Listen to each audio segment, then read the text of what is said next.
तो दोस्तों अब नोटिफिकेशन मुझ तक पहुंची है, तो आपको पूरी इन्फॉर्मेशन दी जाएगी इस नोटिफिकेशन के रिगार्डिंग। ठीक है, तो काफ़ी ज़्यादा हिमाचल प्रदेश के लोग होंगे जो कि कैंडिडेट्स होंगे जो कि बैंक्स में नौकरी करना चाहते हैं, बैंक्स में अपना फ्यूचर बनाना चाहते हैं। तो उन्हीं के लिए यहाँ पर वैकेंसीज भी अब आउट की गई हैं। तो जो भी बैंक के अंदर यहाँ पर युवा लगना चाहते हैं तो उनके लिए एक बेहतरीन मौका होगा।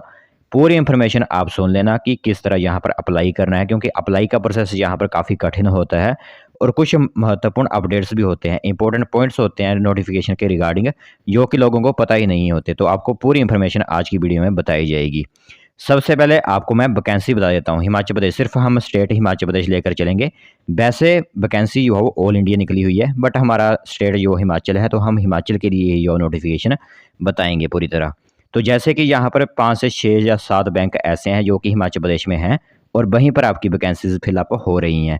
और जो इसका एग्ज़ाम वगैरह जो भी कंडक्ट करवाएगा वो होगा आईबीपीएस। ठीक है, आईबीपीएस एक आप समझ सकते हो कि एक एग्ज़ाम कंडक्ट करवाने की जो है वो एजेंसी है, वही इसके एग्ज़ाम्स वगैरह कंडक्ट करवाती है और फिर वहाँ के शॉर्टलिस्ट कैंडिडेट्स इन बैंक्स में भेजे जाते हैं। ठीक है, तो यहाँ पर bank of Baroda, bank of India, bank of Maharashtra, Canara bank, central bank of India, Indian bank, Indian overseas bank, Punjab national bank, Punjab and Sindh bank, UCO bank और यूनियन बैंक ऑफ इंडिया, सभी को मिलाकर यहाँ पर 81 पोस्ट जो है हिमाचल प्रदेश के लिए फिलअप हो रही हैं। 81 पदों पर यहाँ पर आपकी भर्ती हो रही है। ठीक है, बाकी अपनी कैटेगरी के हिसाब से आप खुद जो है वो डिनोट कर लेना अपने आप को, या फिर स्क्रीनशॉट भी ले सकते हो इसका कि एससी के लिए कितनी पोस्ट हैं, जनरल के लिए कितनी पोस्ट हैं, खुद आप यहाँ पर दे सकते हो। ठीक है, तो इस तरह की आपकी यहाँ पर पोस्ट रहने वाली हैं। बाकी कुल मिलाकर बोल दे तो जनरल के लिए 35 होंगी, ईडब्ल्यूएस के लिए 8 रहेंगी, ओबीसी के लिए 16, शेड्यूल ट्राइब के लिए 3 और एससी वालों के लिए 19। तो कुल मिलाकर 81 पद यहाँ पर आपके हो जाते हैं। बाकी इसी के साथ यहाँ पर जो पर्सन डिसेबिलिटीज़ होते हैं, यानी जो अपंग होते हैं, वह भी अप्लाई कर सकते हैं इन पोस्ट के लिए। जैसे कि हेयरिंग इम्पेयरमेंट वालों की 1 है, ओसी वालों के लिए 1 है, आईडी वालों के लिए 1 और ईएक्सएस वालों के लिए 8 वैकेंसीज यहाँ पर कुल मिलाकर हो रही हैं। ठीक है, अब मैंने आपको वैकेंसीज के बारे में और बैंक्स के बारे में बता दिया कि कौन कौन से बैंक में वैकेंसीज फिलअप हो रही हैं। अब मैं आपको यहाँ पर लास्ट डेट बताता हूँ और अप्लाई किस प्रकार करना है वो मैं बताता हूँ। फिर एजुकेशन क्वालिफिकेशन देखेंगे, फिर जो एलिजिबिलिटी क्राइटेरिया है वो देखेंगे। तो हमारा यहाँ पर सबसे पहले हम आपको लास्ट डेट बता देते हैं इसकी। तो आपकी आज से ही, ठीक है, 1 जुलाई से ही फॉर्म भरना स्टार्ट हुए हैं, यानी आज से आपके फॉर्म भरना स्टार्ट हुए हैं ऑनलाइन, और आप 21 जुलाई तक फॉर्म भर सकते हो इसके। ठीक है, ऑनलाइन माध्यम से ही अप्लाई करना है। वो मैं आपको बताऊंगा कि किस प्रकार अप्लाई करना है, वो हम वीडियो के अंतिम चरण पर देखेंगे, मतलब लास्ट में देखेंगे। आपको मैंने इतना बता दिया कि आपने जो है वो अप्लाई आज से शुरू करना है और 21 तक आप अप्लाई करवा सकते हो, चाहे वो आप किसी साइबर कैफ़े में जाकर करवाइए या फिर खुद घर बैठे कर सकते हो अप्लाई। ठीक है, तो लास्ट डेट के बारे में बता दिया। अब मैं आपको बताता हूँ यहाँ पर एलिजिबिलिटी क्राइटेरिया प्लस क्वालिफिकेशंस आखिरकार क्या रखी गई हैं। तो अभी तक आपको पोस्ट के बारे में पता नहीं है, तो पोस्ट आपको यहाँ पर क्लर्क की देखने को मिल रही है। ठीक है, क्लर्क की वैकेंसी आपको यहाँ पर देखने को मिलेगी। तो जो क्लर्क लगना चाहते हैं डायरेक्ट बैंक के अंदर, उनके लिए यहाँ पर वैकेंसी आउट की गई है। अब मैं थोड़ा सा आपको टेंटेटिव शेड्यूल और इवेंट्स के बारे में बता देता हूँ कि कब कब आपके टेस्ट वगैरह कंडक्ट करवाए जा रहे हैं। तो जैसे कि मैंने कहा कि आपकी ऑनलाइन जो रजिस्ट्रेशन है वो 1 जुलाई से स्टार्ट होते हुए 21 तक रहेगी। इसके बाद आप पेमेंट जो होती है वो 21 तक कर सकते हो, मतलब ऑनलाइन ही पेमेंट होती है, वो कभी भी आप कर सकते हो 21 तक। फिर प्री एग्ज़ाम यहाँ पर होता है। ठीक है, अब यहाँ पर महत्वपूर्ण होगा, एक प्री एग्ज़ाम होता है, एक यहाँ पर मेन एग्ज़ाम होता है। एक प्री टेस्ट होगा, एक आपको मेन टेस्ट यहाँ पर देना होगा। तो जो प्री एग्ज़ाम होगा वो लगभग आपका यहाँ पर अगस्त महीने में हो सकता है, क्योंकि टेंटेटिव शेड्यूल है तो अगस्त तक आपका हो सकता है। इसी के साथ यहाँ पर प्रीलिमिनरी जो एग्जामिनेशन है वो अगस्त सितंबर दोनों महीनों में जो है आपके चल सकते हैं। तो इनके बीच में रहेंगे आपके एग्ज़ाम। तो प्रीलिमिनरी टेस्ट जब आप दोगे और उसमें जो रिज़ल्ट वगैरह आपका होगा वो सितंबर अक्टूबर में आ जाएगा। फिर जो लोग शॉर्टलिस्ट वहाँ पर किए जाएंगे फिर वो जाएंगे अगले चरण, यानी अपने मेन एग्ज़ाम में। तो मेन एग्ज़ाम जो आपका अक्टूबर तक कंडक्ट करवाया जा सकता है और प्रोविजनली अलॉटमेंट जो है आपका अप्रैल 2024 तक जो भी आपकी ज्वाइनिंग वगैरह होती है वो हो जाएगी। ठीक है, तो ये आपका थोड़ा सा टेंटेटिव शेड्यूल मैंने आपको बता दिया। इसमें चेंजेस भी हो सकते हैं, जैसे कि ऑनलाइन रजिस्ट्रेशन की डेट एक्सटेंड की जा सकती है, आपके प्री एग्ज़ाम वगैरह जो है वो अगले महीने मतलब एक्सटेंड किए जा सकते हैं, क्योंकि टेंटेटिव शेड्यूल होता है, ये इवेंट्स जो है वो काफ़ी लंबे समय तक के चलते हैं। तो इनमें कुछ चेंजेस जो है वो आपके हो सकते हैं। अब यहाँ पर आती है आपकी एलिजिबिलिटी क्राइटेरिया, आखिरकार क्या रखी गई है इनके लिए। तो सबसे पहले यहाँ पर नेशनैलिटी यानी सिटीजनशिप आपकी इंडिया से होनी चाहिए। नेपाल वाले भी अप्लाई कर सकते हैं, भूटान वाले भी अप्लाई कर सकते हैं। एज की बात करें तो मिनिमम 20 साल से और मैक्सिमम 28 साल तक, ठीक है। तो जो लोग 2 जुलाई 1995 से लेकर 1 जुलाई 2003 के बीच बीच में हैं वो अप्लाई कर सकते हैं इन पोस्ट के लिए। बाकी सभी को पता है कि रिलैक्सेशन किस तरह की होती है। एससी वालों को 5 साल की, ओबीसी वालों की 3 साल की, और जो लोग पर्सन विद डिसेबिलिटीज़ हैं उनको 10 साल की यहाँ पर रिलैक्सेशन दी जाती है, ठीक है। तो ये आपकी एज क्राइटेरिया हो गया जो मैंने आपको बता दिया। तो अब हमारा जो नेक्स्ट एक महत्वपूर्ण पॉइंट होता है किसी भी एडवर्टाइजमेंट का, वो होती है एजुकेशन क्वालिफिकेशन, ठीक है। एजुकेशन क्वालिफिकेशन क्या होनी चाहिए, क्योंकि सभी के मन में जो हो यही चल रहा होगा। तो सभी को पता है क्लर्क की वैकेंसी के लिए आप अप्लाई कर रहे हो तो एक डिग्री जो होती है यानी ग्रेजुएशन, चाहे वो किसी भी डिसिप्लिन में है। ऐसा नहीं है कि यहाँ पर सिर्फ बीकॉम वाले अप्लाई करते हैं। बीए की हुई है, बीएससी की हुई है, बीकॉम की हुई है, किसी भी गवर्नमेंट ऑफ इंडिया की यूनिवर्सिटी इंस्टीट्यूट से, सेंट्रल गवर्नमेंट से, तो आप इसके लिए अप्लाई कर सकते हो, ठीक है।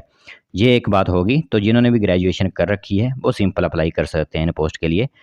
इसी के साथ यहाँ पर आगे बात यहाँ पर इस तरह की कही गई है कि the candidate must possess valid marksheet, यानी उनके पास मार्कशीट होनी चाहिए। तो अब यहाँ पर जो जिन्होंने लोगों ने अभी 3rd ईयर के पेपर दिए हुए हैं, रिजल्ट नहीं आया हुआ है, तो वो यहाँ पर अप्लाई नहीं कर पाएंगे, क्योंकि इन्होंने मांगा हुआ है कि वैलिड मार्कशीट या फिर डिग्री सर्टिफिकेट उनके पास होना चाहिए। तो अगर रजिस्टर आपका जब रिजल्ट ही नहीं आया होगा तो वो सिंपल अप्लाई भी नहीं कर पाएंगे, क्योंकि यहाँ पर अपेयरिंग वाला कोई ऑप्शन इन्होंने नहीं दिया हुआ है, क्योंकि इन्होंने लिखा हुआ है the candidate must possess valid marksheet या फिर डिग्री सर्टिफिकेट। तो she is a graduate on the day she register and indicate, यानी 21 जुलाई 2023 के बीच बीच में, ठीक है, 21 जुलाई 2023 के बीच बीच में अगर आपकी रिज़ल्ट आ जाते हैं तो सिंपल आप यहाँ पर इसकी मार्कशीट जो होती है, क्योंकि ऑनलाइन तो मार्कशीट आपकी आ जाती है, तो वो आप वहाँ पर भेज सकते हो, ठीक है। तो आपको ध्यान रखना होगा कि 21 जुलाई के बीच बीच में अगर आपका रिज़ल्ट आ जाते हैं तो आप 3rd ईयर वाले भी अप्लाई कर पाएंगे।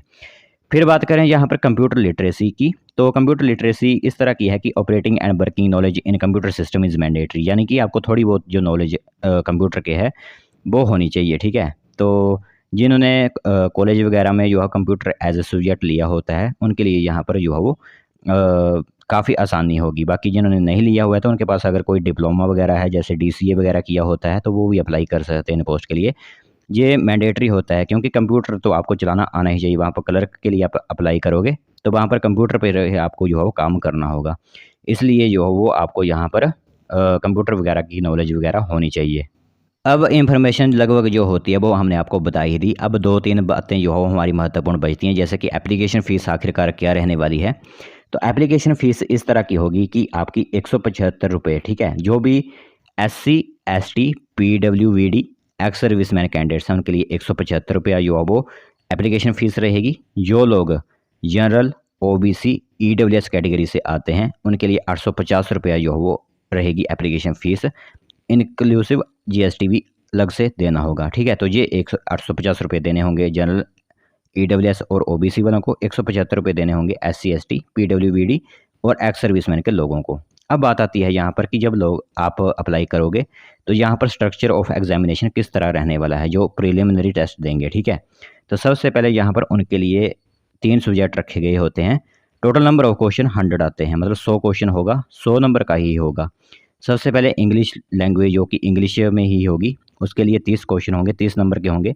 20 मिनट आपको टाइम जो है अलॉट किया जाएगा इसके लिए। फिर न्यूमेरिकल एबिलिटी आपके जो है वो नेक्स्ट सब्जेक्ट होता है। 35 क्वेश्चन आएंगे, 35 नंबर ही होंगे, 20 मिनट आपको इसमें दिए जाएंगे।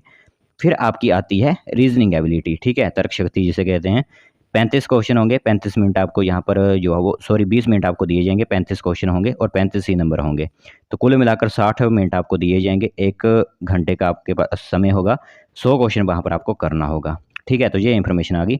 फिर इसमें बाकी जो होती है कट ऑफ वगैरह लगाई जाएगी आपकी, उसी हिसाब से आपने जितने मार्क्स लिए होंगे फिर आपको जो है नेक्स्ट चरण यानी मेन एग्जामिनेशन के लिए बिठाया जाएगा। तो मेन एग्जामिनेशन में भी 4 सब्जेक्ट होंगे, जिसमें सबसे पहले जनरल या फिर फाइनेंशियल अवेयरनेस जो होती है, जैसे कि आपकी इकोनॉमिक्स के आधार पर जो क्वेश्चन होते हैं वो आएंगे, ठीक है। तो जनरल इंग्लिश आपकी नेक्स्ट क्वेश्चन होंगे। Reasoning ability and computer aptitude के क्वेश्चन आएंगे, फिर क्वालिटेटिव एप्टीट्यूड के क्वेश्चन आएंगे। तो कुल मिलाकर यहाँ पर जो मेन एग्जामिनेशन है वो होता है सबसे कठिन। 190 क्वेश्चन होंगे, जिसमें आपको 200 नंबर के जो है वो मार्क्स होंगे और इसके लिए 160 मिनट जो है आपको दिए जाएंगे। अलग अलग तरह के टेस्ट, जैसे इंग्लिश के लिए 35 मिनट दिए जाएंगे, तो वहीं रीजनिंग एबिलिटी के लिए 45 यहाँ पर मिनट आपको का समय दिया जाएगा। तो इस तरह के जो है वो आपके यहाँ पर प्रीलिमिनरी और मेन एग्जामिनेशन का क्राइटेरिया रखा गया है। अब आगे बात कर लेते हैं कि आपको यहाँ पर मोड ऑफ एग्जामिनेशन होगा वो किस लैंग्वेज में आएगा। तो according to state Himachal Pradesh की बात करें तो इंग्लिश एंड हिंदी, ठीक है, इंग्लिश एंड हिंदी दोनों लैंग्वेजेस में आपके जो वो टेस्ट कंडक्ट करवाए जाएंगे। तो चलिए अब दोस्तों इस एडवर्टाइजमेंट का सबसे आखिर का एक इम्पोर्टेंट नोटिस आपको बता देते हैं कि एग्जामिनेशन सेंटर हिमाचल प्रदेश के लिए कहीं कहीं रहेंगे, ठीक है, कहाँ रहेंगे। तो एग्जामिनेशन सेंटर जैसे कि आपका बिलासपुर, हमीरपुर, मंडी, कांगड़ा, कुल्लू, शिमला, सोलन में जो हो आपको यहाँ पर examination centre, preliminary examination centre देखने को मिल जाएंगे। अब बात करें मेन के लिए कहाँ कहाँ होंगे, तो सिर्फ 4 जगह, बिलासपुर, हमीरपुर, शिमला और सोलन में, ठीक है। जो प्रीलिमिनरी टेस्ट होगा उसके लिए तो काफ़ी सेंटर्स बनाए गए हैं, बट मेन जब होता है उसके लिए सिर्फ 4 सेंटर इन्होंने अलॉट किए हुए हैं। तो अब जो इंटरेस्टेड कैंडिडेट्स हैं, जो ग्रेजुएशन वगैरह कंप्लीट कर चुके हैं पहले से ही और नौकरी करना चाहते हैं बैंक्स वगैरह में, जिनकी तैयारी अच्छी है, जो कि अच्छी तरह से जो है वो अपने एग्ज़ाम्स वगैरह की तैयारी प्रिपरेशन कर रहे हैं, तो वो सिंपल इन पोस्ट के लिए अप्लाई कर सकते हैं, क्योंकि institute of banking personal selection की तरफ से यह नोटिफिकेशन आउट की गई है। तो जो भी इंटरेस्टेड कैंडिडेट्स हैं वो सिंपल अप्लाई कर सकते हैं इन पोस्ट के लिए। तो जाते जाते थोड़ी सी डिटेल आपको ऑनलाइन अप्लाई किस प्रकार करना है वो बता देता हूँ। तो वैसे लिंक मैंने आपको डायरेक्ट नीचे डिस्क्रिप्शन में दी होगी, उस लिंक पर जैसे ही आप क्लिक करोगे तो इस वाले फॉर्मेट पर आप पहुँच जाओगे। तो वहाँ पर आपको क्या करना है कि यहाँ पर एक लिखा हुआ है कि अगर लॉगिन, यानी कि पहले से आपने रजिस्ट्रेशन की हुई है तो लॉगिन करेंगे, अगर पहली बार कर रहे हैं तो आप click here for new registration पर क्लिक करोगे। तो जैसे यहाँ पर क्लिक करोगे तो आपके सामने जैसे कि सिंपल क्राइटेरिया जैसे कि होती है, जैसे कि फर्स्ट नेम, आपका मिडल नेम और जो भी आपकी इंफॉर्मेशन होगी, मोबाइल नंबर वगैरह, जो ईमेल आईडी वगैरह, तो ये सभी जो आपको करने हैं। तो 3-4 चरणों में जैसे कि आप पहले बेसिक इन्फॉर्मेशन दोगे, फिर फ़ोटो एंड सिग्नेचर जो अपलोड करोगे, डिटेल्स वगैरह सबमिट करवाओगे, प्रीव्यू करोगे, अपलोड करोगे जो डॉक्यूमेंट्स आपको वहाँ पर देने होंगे, फिर लास्ट पेमेंट करके जो है वो आपकी यह इन्फॉर्मेशन जो है वो सबमिट हो जाएगी और आप जो है वो ये फॉर्म भर लोगे। तो जो सिंपल क्राइटेरिया है, तो सिंपल जहाँ से भी आप अप्लाई कर सकते हो या फिर साइबर कैफ़े में जाकर अप्लाई करवा सकते हो।